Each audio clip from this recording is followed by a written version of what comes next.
Bismillahirrahmanirrahim. Assalamualaikum warahmatullahi wabarakatuh. Alhamdulillahirrabbilalamin. Wassalatu wassalamu ala asrofil anbiya'i wa mursalin wa ala alihi wa sahbihi ajmain. Amma ba'du.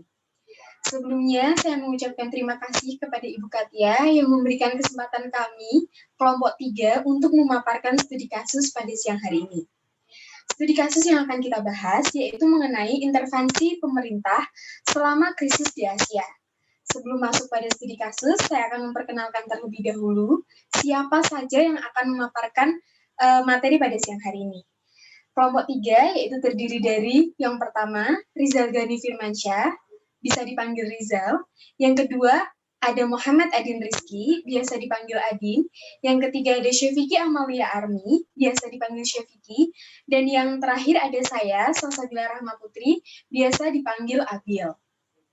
Sebelum kita masuk ke studi kasus, saya akan memberitahu terlebih dahulu informasi apa aja sih siang hari ini yang akan kita dapat, yaitu yang pertama, apa sebenarnya yang terjadi sama Asia, kenapa Asia hingga dapat mengalami krisis di benuanya, yang pertama. Yang kedua, yaitu apa intervensi yang dilakukan oleh pemerintah selama krisis di Asia.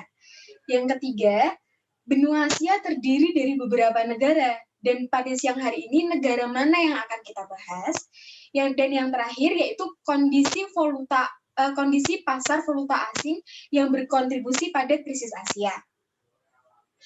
Saya akan menjelaskan terlebih dahulu cerita dari krisis Asia tersebut.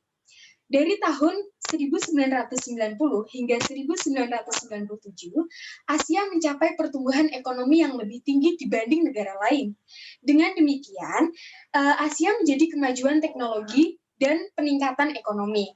Tetapi akankah peningkatan ekonomi tersebut, pesatnya teknologi tersebut akan bertahan sebagaimana keinginan dari Asia? Hingga akhirnya datang kekhawatiran.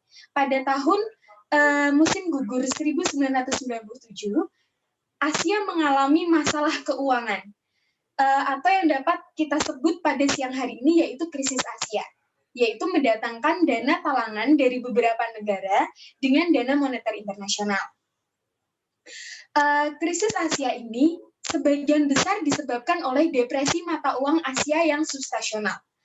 Yang akan kita ketahui bahwa pergerakan nilai mata uang itu tidak hanya berpengaruh kepada benua Asia, tetapi berpengaruh kepada pemerintahannya, dapat juga berpengaruh kepada perusahaan-perusahaan yang berdiri di negara tersebut.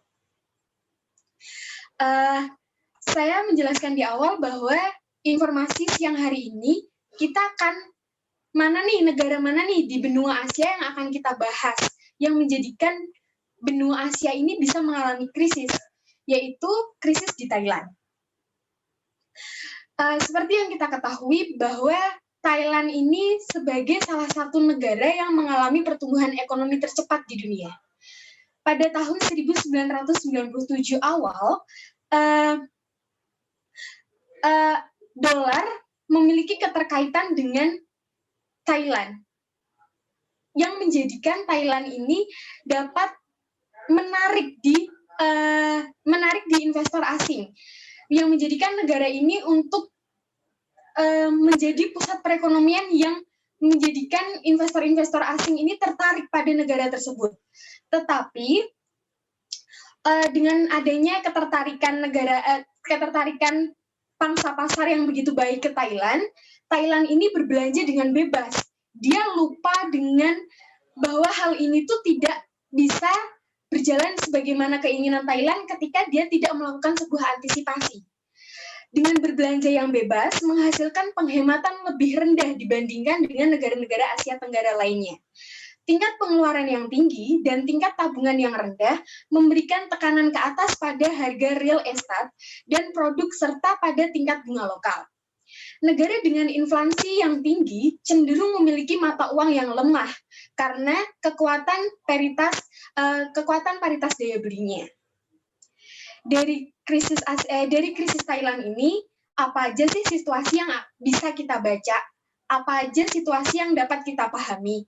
Yaitu ada situasi pinjaman bank, ada situasi arus dana, ada juga persaingan ekspor. Kita akan bahas satu persatu.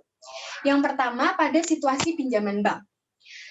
Setiap negara menginginkan aliran dana yang besar karena dapat membantu mendukung pertumbuhan negara. Tetapi kasus Thailand ini, aliran masuk dana memberikan bank-bank Thailand lebih banyak dana daripada yang dapat digunakan bank untuk memberikan pinjaman. Akibatnya, dalam upaya untuk menggunakan semua dana tersebut, bank memberikan banyak pinjaman yang sangat berisiko. Pinjaman tersebut tampak layak berdasarkan asumsi bahwa ekonomi akan melanjutkan pertumbuhan yang tinggi. Tetapi akankah sih pertumbuhan setinggi itu dapat bertahan selamanya? Yang kedua, ada situasi arus dana. Arus masuk dana yang besar membuat Thailand lebih rentan terhadap arus keluar dana besar-besaran. Jika investor asing kehilangan kepercayaan terhadap ekonomi Thailand, mengingat besarnya jumlah pinjaman berisiko dan potensi arus dana yang sangat besar, Thailand kadang-kadang digambarkan sebagai negara yang bisa kita sebut sebagai rumah kartu, yaitu dia menunggu kapan rumah kartu ini akan runtuh, kapan negara ini akan runtuh. Sementara arus masuk dana besar memberikan tekanan pada suku bunga. Pasokan tersebut diimbangi oleh permintaan dana yang kuat karena pengembang dan perusahaan berusaha memanfaatkan pertumbuhan ekonomi dengan melakukan ekspansi. Selanjutnya, yaitu ada persaingan ekspor. Selama paruh pertama tahun 1997, dolar menguat terhadap yen Jepang dan mata uang Eropa, yang menurunkan harga impor Jepang dan Eropa. Seperti yang saya jelaskan di awal tadi, bahwa dolar ini memiliki keterkaitan nih dengan mata uang di Thailand, yaitu baht. Tetapi selama periode ini, harga periode Thailand tidak bersaing dengan importir Amerika Serikat. Selanjutnya,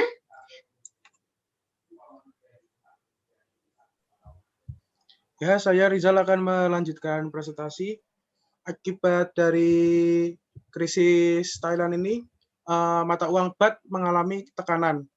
Pada Bank Sentral Thailand berusaha untuk mempertahankan nilai baht dengan melakukan intervensi. Bank Sentral Thailand menukar cadangan mata uang baht dengan cadangan dolar di bank sentral lain dan menggunakan cadangan dolarnya untuk membeli baht di pasar valuta asing. Intervensi ini atau hal ini dimaksudkan untuk mengimbangi penjualan baht oleh investor asing di pasar valuta asing. Tapi kekuatan pasar membajiri upaya intervensi tersebut. Karena pasukan baht untuk dijual melebihi permintaan baht di pasar valuta asing, pemerintah akhirnya harus menyerah dalam upayanya untuk mempertahankan nilai mata uang baht. Ya, bisa lanjut. Akhirnya Thailand mengalami damage akibat intervensi tersebut. Thailand mendapat bumerang dari intervensi tersebut, yaitu melemahnya baht memaksa perusahaan-perusahaan ini untuk menukar jumlah besar baht dengan mata uang yang dibutuhkan untuk melunasi pinjaman. Akibatnya, perusahaan mengeluarkan tingkat pembiayaan efektif yang jauh lebih tinggi daripada yang mereka bayarkan jika mereka meminjam dana secara lokal di Thailand. Biaya pinjaman yang lebih tinggi menjadi beban tambahan bagi perusahaan. Bisa lanjut. Nah, dari slide sebelumnya, maka datanglah bantuan-bantuan untuk penyelamatan Thailand. Yang pertama, pada tanggal 5 Agustus 1997, IMF dan beberapa negara setuju untuk memberikan paket penyelamatan senilai 16 miliar kepada Thailand. Lalu berikutnya, Jepang dan IMF lagi menyumbangkan sebanyak 8 miliar, yaitu 4 miliar dan 4 miliar. Nah, sebagai imbalan Thailand atas dukungan moneter ini, Thailand sepakat untuk mengurangi defisit anggarannya, mencegah inflasi naik di atas 9%, menaikkan pajak pertambahan nilai dari 7% menjadi 10%, dan membersihkan laporan keuangan dari bank-bank lokal yang banyak pinjaman buruk yang dirahasiakan.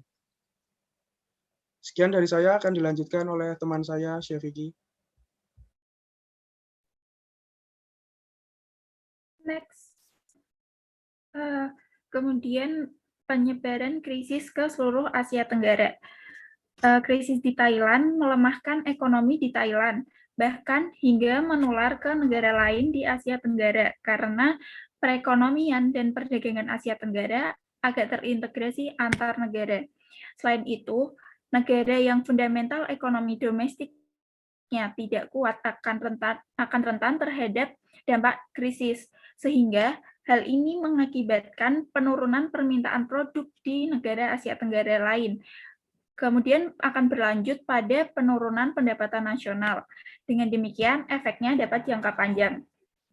Seperti Thailand, negara-negara Asia Tenggara lainnya memiliki pertumbuhan yang sangat tinggi dalam beberapa tahun terakhir. Dengan harapan yang terlalu optimis terkait kondisi ekonomi di masa depan, dengan demikian mereka melakukan pemberian pinjaman yang berlebihan untuk proyek-proyek yang beresiko tinggi gagal bayar dengan memiliki suku bunga yang relatif tinggi, dan pemerintahannya cenderung menstabilkan mata uangnya, sehingga menarik banyak investasi asing. Krisis Thailand membuat investor asing menyadari bahwa krisis seperti itu juga dapat melanda negara selain Asia Tenggara. Akibatnya, mereka mulai menarik dana dari negara-negara tersebut. Selanjutnya, efek pada mata uang Asia lainnya. Yang pertama, efeknya berpengaruh pada peso Filipina, ringgit Malaysia, dan rupiah Indonesia mengalami devaluasi atau penurunan nilai mata uang. Awalnya, negara-negara tersebut berusaha untuk mempertahankan nilai mata uangnya, namun kemudian menyerah dan membiarkan terjadinya devaluasi sesuai yang ditentukan oleh pasar. Termasuk pada bulan Agustus 1997, Bank Indonesia yang sebagai bank sentral menggunakan lebih dari 500 juta dolar dalam intervensi langsung untuk membeli rupiah di pasar valuta asing dalam upaya meningkatkan nilai rupiah. Namun, pada pertengahan Agustus, mereka menghentikan upayanya untuk mempertahankan nilai rupiah dalam batas tertentu dan membiarkan rupiah melayang ke level aslinya. Keputusan Bank Indonesia untuk membiarkan rupiah mengalami devaluasi dipengaruhi oleh kegagalan upaya yang mahal dan risiko adanya serangan spekulatif atau tidak menduga lebih lanjut.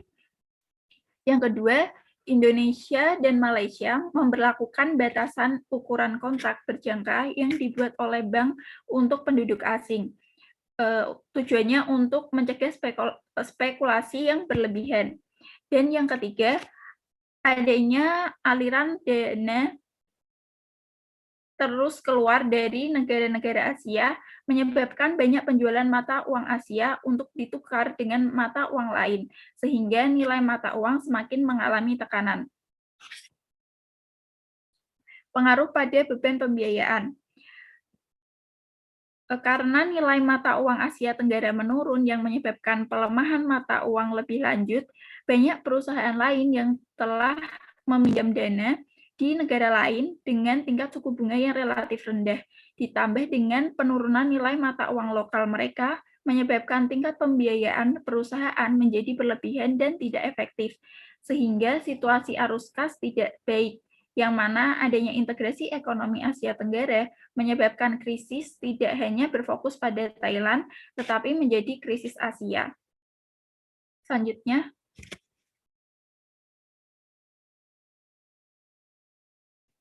dampak krisis Asia di Hong Kong. Yang pertama, mata uang Hong Kong kemungkinan mengalami devaluasi.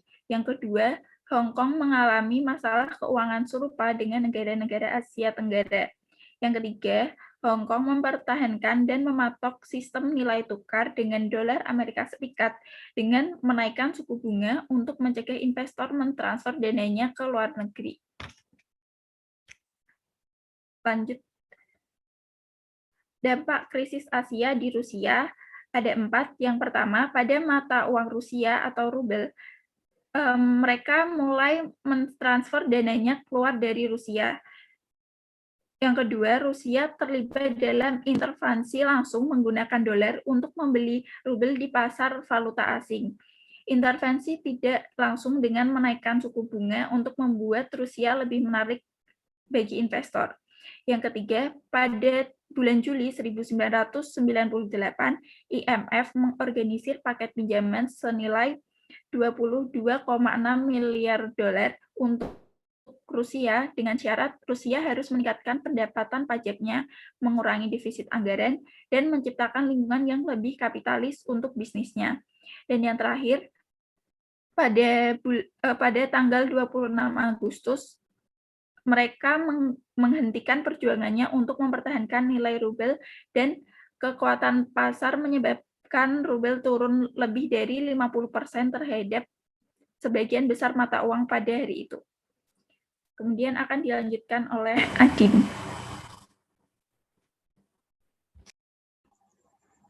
Ya, dengan ada yang dilanjutkan dari Lia tadi, terdapat juga krisis di Korea Selatan.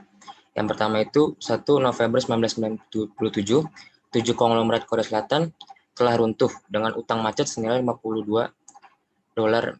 miliar dolar. 2. Bank Korea Selatan rela memberikan pinjaman tanpa melakukan analisis kredit, berasumsi bahwa pertumbuhan ekonomi akan berlanjut dengan kecepatan tinggi. 3.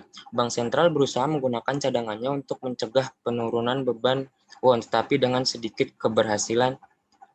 Yang keempat, IMF setuju dengan memberlakukan paket penyelamatan senilai 55 miliar dolar untuk Korea Selatan, Jepang, dan Amerika. Telah setuju untuk memberikan batas kredit sebesar 20 miliar dolar. Yang kelima, akibatnya mereka mengurangi pertumbuhan ekonominya dan membatasi konglomerat di pinjaman yang berlebihan. Lanjut di Jepang.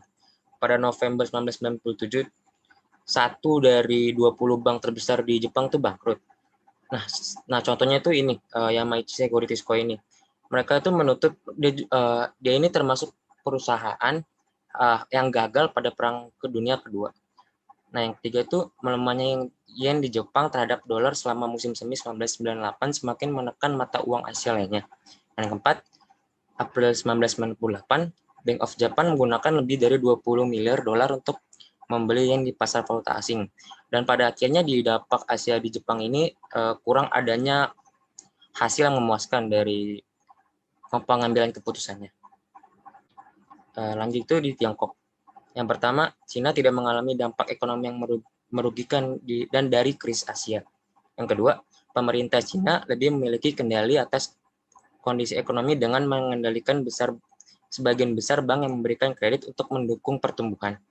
Yang ketiga, meskipun tingkat suku bunga meningkat selama krisis, mereka tetap relatif rendah. Kekhawatiran tentang Cina meningkat karena sangat bergantung pada ekspor. Cina sekarang berada di posisi yang tidak menguntungkan dalam persaingan dibandingkan dengan negara-negara Asia Tenggara yang mata uangnya telah depresiasi. Intinya, jadi di krisis Asia ini lebih sedikit, mungkin hampir tidak ada di krisis di Cina ini karena mereka bisa mengelola dan mengatur uang mereka dengan baik. Jadi sampai sekarang mungkin yang menjadi kekhawatiran adalah bagaimana Cina itu bisa dapat terus menaikkan ekspornya, karena itu salah satu kunci mereka bisa bertahan terus. Yang selanjutnya itu di Amerika Latin. Negara-negara seperti Chili, Meksiko, Venezuela itu terdampak negatif karena mereka mengekspor ke Asia. Yang kedua, tekanan pada uang Brazil pada Oktober 1997. Yang ketiga, Sentral Brasil menggunakan sekitar 7 miliar dolar cadangan dalam intervensi langsung untuk membeli real di pasar valuta asing dan melindungi real dari depresiasi. Yang keempat, banyak bank yang mengalami masalah keuangan karena pinjaman mereka tidak dikembalikan akan menjual kepemilikan obligasi di pasar sekunder untuk mengumpulkan dana. Yang terakhir ini nilai tukar dan intervensi. Krisis Asia menunjukkan sejauh mana uang dapat terdepresiasi. Kurangnya kepercayaan antara investor dan perusahaan terhadap kemampuan bank sentral untuk menstabilkan mata uang lokal. Jika investor dan perusahaan saling percaya, maka uang di Asia Tenggara tuh nggak mungkin sehancur, tidak sejatuh seperti sekarang ini. Ya, terima kasih.